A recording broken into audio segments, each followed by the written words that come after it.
ಸ್ನೇಹಿತರೆ, ಎಲ್ಲರಿಗೂ ರಹಸ್ಯ ಕಥೆಗಳಿಗೆ ಸ್ವಾಗತ. ನಾನು ನಿಮ್ಮ ಚಂದನ್. ಸ್ನೇಹಿತರೆ, ನಿಮ್ಮೆಲ್ರಿಗೂ ಒಂದು ಕತೆ ಹೇಳೋ ಟೈಮ್.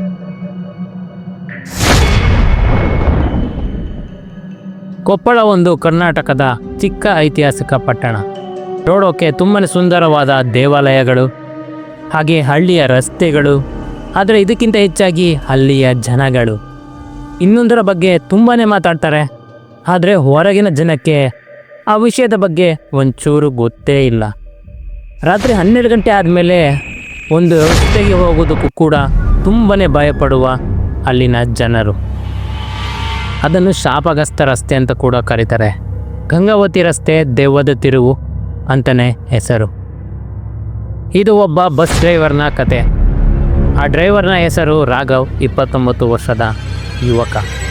ಒಂದು ರಾತ್ರಿ ಅವನ ಜೀವನವನ್ನೇ ಸಂಪೂರ್ಣವಾಗಿ ಬದಲಾಯಿಸುತ್ತದೆ. ಈ ಕತೆ ಶುರು ಮಾಡುವ ಮೊದಲು ಇದೇ ರೀತಿಯ ಹಾರರ್, ಮಿಸ್ಟೀರಿಯಸ್ ಆ್ಯಂಡ್ ಹಿಸ್ಟಾರಿಕಲ್ ವಿಡಿಯೋಗಳು ನಿಮಗೇನಾದ್ರು ಬೇಕಾಗಿದ್ದರೆ ದಯವಿಟ್ಟು ನಮ್ಮ ಚಾನಲ್ನ ಸಬ್ಸ್ಕ್ರೈಬ್ ಮಾಡಿಕೊಡಿ. ಕತೆ ಇವಾಗ ಶುರುವಾಗಲಿದೆ.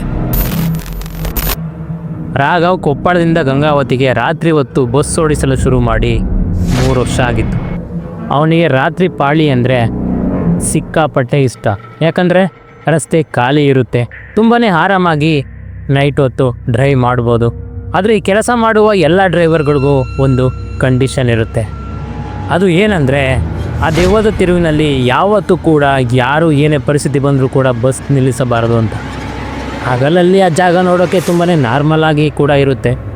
2 ಬಂಡೆ ಕಲ್ಲುಗಳ ಮಧ್ಯೆ ಒಂದು ತಿರುವು ಕೂಡ ಇದೆ. ಅಲ್ಲಿ ಒಂದೇ ಒಂದು ಆಲದ ಮರ ಕೂಡ ಇರುತ್ತೆ. ಆದರೆ ರಾತ್ರಿ ಆದಮೇಲೆ ಆ ಜಾಗ ಒಂಥರ ಸೈಕೋ ಆಗಿರುತ್ತೆ. ಅಲ್ಲಿನ ಸ್ಟ್ರೀಟ್ ಲೈಟ್ಗಳು ಕೆಲವು ವರ್ಷಗಳಿಂದ ಕೆಟ್ಟು ಹೋಗಿದೆ. ಅದಕ್ಕೆ ಆ ಜಾಗ ರಾತ್ರಿ ಹೊತ್ತಲ್ಲಿ ತುಂಬಾ ಭಯ ಹುಟ್ಟಿಸುತ್ತೆ. ರಾಘವ್ ಇತರ ಡ್ರೈವರ್ಗಳಿಂದ ಇದರ ಬಗ್ಗೆ ತುಂಬಾ ಕಥೆಯನ್ನು ಕೇಳಿದ್ದ. ಅಲ್ಲಿ ಒಬ್ಬ ಮಹಿಳೆ ಬಿಳಿ ಸೀರೆ ಹಾಕ್ಕೊಂಡು ಲಿಫ್ಟ್ ಕೇಳ್ತಾ ಇರ್ತಾಳೆ. ಆದರೆ ನಾವು ಇನ್ನೊಂದ್ಸರಿ ನೋಡೋಷ್ಟರಲ್ಲಿ ಆ ಮಹಿಳೆ ಆ ಜಾಗದಿಂದ ಮಾಯ ಕೂಡ ಆಗಿರ್ತಾಳೆ. ಕೆಲವೊಮ್ಮೆ ಇದ್ದಕ್ಕಿದ್ದಂಥ ಹಾಗೆ ಕಣ್ಣು ಮುಂದೆ ಒಂದು ನೆರಳು ಕೂಡ ಪಾಸಾಗುತ್ತೆ. ನಿಮ್ಮ ಹೆಸರನ್ನು ಯಾರು ಗುಸು ಅಂತ ಹೇಳುತ್ತಿರುವ ರೀತಿ ನಿಮಗೆ ಕೇಳಿಸುತ್ತೆ. ಕೆಲವರು ಏನಂತ ಮಾತಾಡ್ಕೊತಾರೆ ಅಂದರೆ, ಈ ಹೆಣ್ಣು ಮದುವೆ ಸಮಯದಲ್ಲಿ ಆತ್ಮಹತ್ಯೆ ಮಾಡಿಕೊಂಡು ಸತ್ತೋಗಿರುವ ಮಹಿಳೆ ಅಂತೇಳಿ ಮಾತಾಡ್ಕೊತಾರೆ. ಇನ್ನೊಂದಷ್ಟು ಜನ ಏನು ಹೇಳ್ತಾರೆ ಅಂದರೆ, ಅದೇ ಆಲದ ಮರದ ಕೆಳಗಡೆ ಒಂದು ಹೆಣ್ಣು ಆತ್ಮಹತ್ಯೆ ಮಾಡಿಕೊಂಡು ಸತ್ತೋಯ್ತು ಅಂತೇಳಿ ಕೂಡ ಮಾತಾಡ್ಕೊತಾರೆ. ಅದು ಆಗಸ್ಟ್ ತಿಂಗಳ ಮಳೆಗಾಲದ ರಾತ್ರಿ. ರಾಘವ್ ಗಂಗಾವತಿಯಿಂದ ಕೊಪ್ಪಳಕ್ಕೆ ಕೊನೆ ಟ್ರಿಪ್ಗಾಗಿ ಹೋಗ್ತಾ ಇದ್ದ. ಬಸ್ನಲ್ಲಿ ಕೇವಲ 5 ಜನ ಪ್ಯಾಸೆಂಜರ್ಗಳಿದ್ದರು. ಅವರು ಕೂಡ ಗಾಢವಾದ ನಿದ್ದೆ ಮಾಡ್ತಾಯಿದ್ರು. ಮಳೆಯಿಂದ ಬಸ್ನ ವಿಂಡೋ ಗ್ಲಾಸ್ಗಳು ತುಂಬಾ ಕವರ್ ಆಗೋಗಿತ್ತು. ತುಂಬಾ ಜೋರಾಗಿ ಗುಡುಗು ಸಿಡಿಲಿನಿಂದ ಜೋರಾದ ಮಳೆ ಬರ್ತಾ ಇತ್ತು. ಬಸ್ ದೆವ್ವದ ತಿರುವಿನ ಹತ್ರ ಬರ್ತಿದ್ದ ಹಾಗೆ ರಾಘವ್ಗೆ ಒಂಥರ ಎದೆ ಬಡಿತ ಶುರುವಾಯಿತು. ಆದರೂ ಕೂಡ ಅವನು ಆ ಜಾಗದಲ್ಲಿ ಬಸ್ ನಿಲ್ಲಿಸಲೇ ಇಲ್ಲ. ಇದ್ದಕ್ಕಿದ್ದಂತೆ ಬಸ್ನ ಹೆಡ್ಲೈಟ್ಗೆ ಒಬ್ಬ ಮಹಿಳೆ ಮಧ್ಯ ರಸ್ತೆಯಲ್ಲಿ ನಿಂತಿರುವುದು ಕಂಡಿತು. ಅವಳು ಒದ್ದೆ ಆಗಿರೋ ಬಿಳಿ ಸೀರೆ ಹಾಕಿಕೊಂಡು ರೋಡಿನ ಮಧ್ಯದಲ್ಲಿ ನಿಂತಿದ್ದಳು. ಅವಳ ಉದ್ದನೆಯ ಕೂದಲಿನಿಂದ ಅವಳ ಮುಖವನ್ನು ಸಂಪೂರ್ಣವಾಗಿ ಮುಚ್ಚಿಕೊಂಡಿದ್ದಳು. ರಾಘವ್ ಭಯದಿಂದ ಸಡನ್ ಆಗಿ ಬ್ರೇಕ್ ಹಾಕಿದ. ಆದರೆ ಆಕೆ ಇರುವ ಕೆಲವೇ ಇಂಚುಗಳಲ್ಲಿ ಬಸ್ ಸಡನ್ ಆಗಿ ನಿಂತ್ಕೊಳ್ಳುತ್ತೆ. ಅವನು ಹಾಗೆ ಸ್ವಲ್ಪ ತಲೆ ಎತ್ತಿ ನೋಡಿದಾಗ ಆಕೆ ಆ ಜಾಗದಲ್ಲಿ ಇರಲೇ ಇಲ್ಲ. ಅಲ್ಲಿ ಯಾವುದೇ ಒದ್ದೆ ಹೆಜ್ಜೆ ಗುರುತುಗಳಿರಲಿಲ್ಲ, ಯಾವುದೇ ಶಬ್ದ ಕೂಡ ಇರಲಿಲ್ಲ. ಬರೀ ಜೋರಾಗಿ ಮಳೆ ಮಾತ್ರ ಬರ್ತಾ ಇತ್ತು. ಒಬ್ಬ ಪ್ಯಾಸೆಂಜರ್ ಎದ್ದು ಬಂದು, ಡ್ರೈವರ್ ಸರ್, ಯಾರಾದರೂ ಅಡ್ಡ ಬಂದ್ರ ಅಂತ ಹೇಳಿ ಕೇಳ್ದ. ಆಗ ರಾಘವ್ ಸುಳ್ಳು ಹೇಳ್ದ. ಅದು ಏನಂದರೆ, ಇಲ್ಲ, ಯಾವುದೋ ಒಂದು ಹಸು ಅಡ್ಡ ಬಂದುಬಿಡ್ತು, ಅದಕ್ಕಾಗಿ ಸಡನ್ನಾಗಿ ಬ್ರೇಕ್ ಹೊಡೆದೆ ಅಂತೇಳಿ ರಾಘವ್ ಪ್ಯಾಸೆಂಜರ್ಗೆ ಹೇಳ್ದ. ಆದರೆ ಅವನಿಗೆ ಖಂಡಿತವಾಗಿ ಗೊತ್ತಿತ್ತು ಅವನು ನೋಡಿರುವುದು ಹಸುವಲ್ಲ ಅಂತ ಹೇಳಿ. ಅವನು ಹೇಳ್ತಾ ಇರೋದು ಕೂಡ ಸುಳ್ಳು ಅಂತೇಳಿ ರಾಘವ್ಗೆ ನಿಜವಾಗ್ಲೂ ಗೊತ್ತಿತ್ತು. ರಾಘವ್ಗೆ ಬ್ಯಾಕ್ ಮಿರರಲ್ಲಿ ಅವನಿಗೆ ತುಂಬಾ ಭಯ ಹುಟ್ಟಿಸುವ ಒಂದು ವಿಷಯದ ಬಗ್ಗೆ ಅವನಿಗೆ ಕಾಣಿಸಿತು. ಆಗ ಬಸ್ನಲ್ಲಿ 6 ಜನ ಇದ್ದರು. ಆ 6ನೆಯ ವ್ಯಕ್ತಿ ಬಸ್ನ ಕೊನೆ ಸೀಟ್ನಲ್ಲಿ ಒಬ್ಬನೇ ಕುಳಿತಿದ್ದ. ಅವನು ಯಾವ ರೀತಿ ಕೂತಿದ್ದ ಅಂದರೆ, ತನ್ನ ತಲೆಯನ್ನು ಕೆಳಗೆ ಬಗ್ಗಿಸಿಕೊಂಡು ಕೂತಿದ್ದ. ಪ್ರತಿ ಸಾರಿ ರಾಘವ್ ನೋಡಿದಾಗಲೂ ಕೂಡ ಆ ವ್ಯಕ್ತಿ ಆ ಜಾಗದಲ್ಲೇ ಕೂತಿದ್ದ ಹೊರತು ಬೇರೆ ಕಡೆ ಎಲ್ಲೂ ಹೋಗ್ತಾ ಇರಲಿಲ್ಲ. ರಾಘವ್ಗೆ ತುಂಬನೇ ಭಯದಿಂದ ತನ್ನನ್ನು ತಾನು ಸಮಾಧಾನ ಮಾಡ್ಕೊತ ನಿಧಾನವಾಗಿ ಡ್ರೈವ್ ಮಾಡಿಕೊಂಡು ಹೋಗ್ತಾ ಇದ್ದ. ಬಹುಶಃ ನನಗೆ ಗೊತ್ತಿಲ್ಲದೆ ಯಾರಾದರೂ ಇನ್ನೊಬ್ಬರು ಹತ್ತಿರಬಹುದು ಅಂತೇಳಿ ಅವನಷ್ಟಕ್ಕೆ ಅವನೇ ಸಮಾಧಾನ ಮಾಡ್ಕೊತಾ ಇದ್ದ. ಆದರೆ ಅವನಿಗೆ ಖಂಡಿತವಾಗಿಯೂ ಗೊತ್ತಿತ್ತು, ಬಸ್ನಲ್ಲಿದ್ದ 5 ಜನ ಪ್ಯಾಸೆಂಜರ್ ಕೂಡ ರಾಘವ್ಗೆ ತುಂಬಾ ಪರಿಚಯ ಇರೋರು ಅಂತೇಳಿ ಅವನಿಗೆ ಖಂಡಿತವಾಗಿ ಗೊತ್ತಿತ್ತು. ಆದರೆ ಈ 6ನೇ ವ್ಯಕ್ತಿ ಯಾರು ಅಂತ ಹೇಳಿ ಅವನಿಗೆ ತುಂಬಾ ಭಯವಾಗ್ತಿದ್ರು ಕೂಡ ಅವನು ಆ ಭಯವನ್ನು ತೋರಿಸ್ಕೊಳ್ಳದೆ ನಿಧಾನವಾಗಿ ಬಸ್ನ ಚಲಾಯಿಸ್ಕೊಂಡು ಹೋಗ್ತಾ ಇದ್ದ. ಆದರೆ 6ನೇ ಅವರು ಅವನಿಗೆ ಒಂಚೂರು ಪರಿಚಯ ಇಲ್ಲ, ಯಾವತ್ತೂ ಕೂಡ ಆ ಫೇಸ್ನ ಅವನು ನೋಡೇ ಇರೋದಿಲ್ಲ. ವೈಪರ್ಸ್ ಮತ್ತು ಮಳೆ ಶಬ್ದ ಬಿಟ್ಟರೆ ಆ ಬಸ್ನಲ್ಲಿ ಯಾವುದೇ ರೀತಿ ಶಬ್ದ ಕೂಡ ಇರಲಿಲ್ಲ. ಆಗ ಹಿಂದೆಯಿಂದ ಒಂದು ಸಣ್ಣದಾದ ಧ್ವನಿ ಕೇಳಿಸಿತು. ರಾಘವ್ ಹಾಗೆ ನಿಧಾನವಾಗಿ ತಿರುಗಿ ನೋಡಿದ.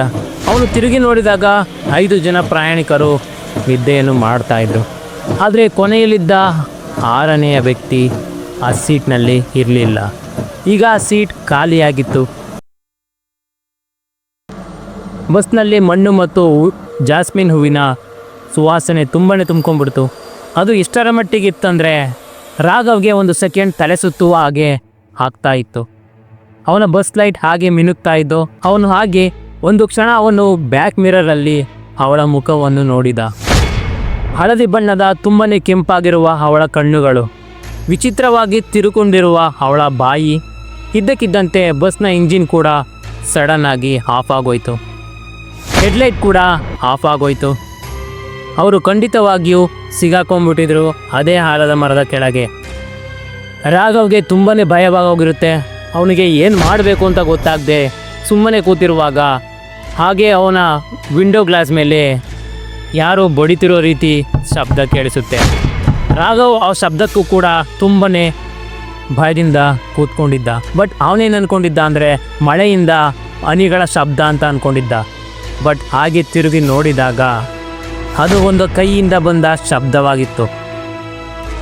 ಅವನು ಹಾಗೆ ಭಯದಿಂದ ಗ್ಲಾಸ್ ಮೇಲೆ ಕಣ್ಣಾಡಿಸಿದ. ಆವಾಗ ಅವಳು ಕೂಡ ಅಲ್ಲೇ ಇದ್ಲು. ಅವಳು ಹಾಗೆ ಗ್ಲಾಸ್ನಲ್ಲಿ ಅವಳ ಮುಖವನ್ನು ಒತ್ತಿಕೊಂಡು ನಗ್ತಾ ಇದ್ಲು. ಅವಳ ಹಲ್ಲುಗಳು ತುಂಬಾ ವಿಕಾರವಾಗಿದ್ವು. ರಾಘವ್ ರಿಯಾಕ್ಟ್ ಮಾಡೋಷ್ಟರಲ್ಲಿ ಅವಳು ಕೂಡ ಆ ಜಾಗದಿಂದ ಮಾಯವಾಗೋದ್ಲು.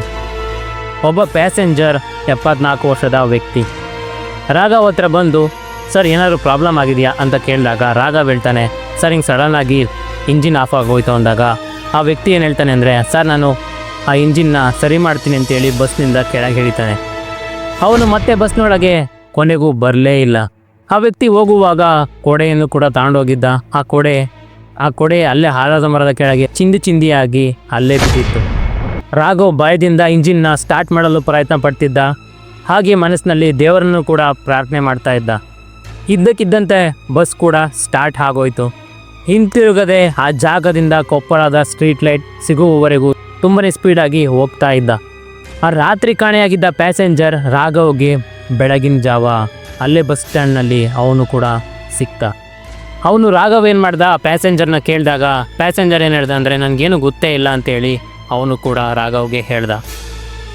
ರಾಘವ್ಗೆ ಒಂದು ರೀತಿ ಕನ್ಫ್ಯೂಷನ್ ಸ್ಟಾರ್ಟ್ ಆಯಿತು. ರಾಘವ್ ಅವಾಗ ಏನು ಮಾಡ್ತಾನೆ ಅಂದರೆ ಪೊಲೀಸ್ ಸ್ಟೇಷನ್ಗೆ ಹೋಗ್ಬಿಟ್ಟು ಈ ಥರ ಆಯಿತು ರಾತ್ರಿ ಇಲ್ಲ ಅಂತ ಹೇಳಿದಾಗ ಪೊಲೀಸರು ಕೂಡ ಅದ್ರ ಬಗ್ಗೆ ತನಿಖೆ ಮಾಡಲು ಶುರು ಮಾಡ್ತಾರೆ.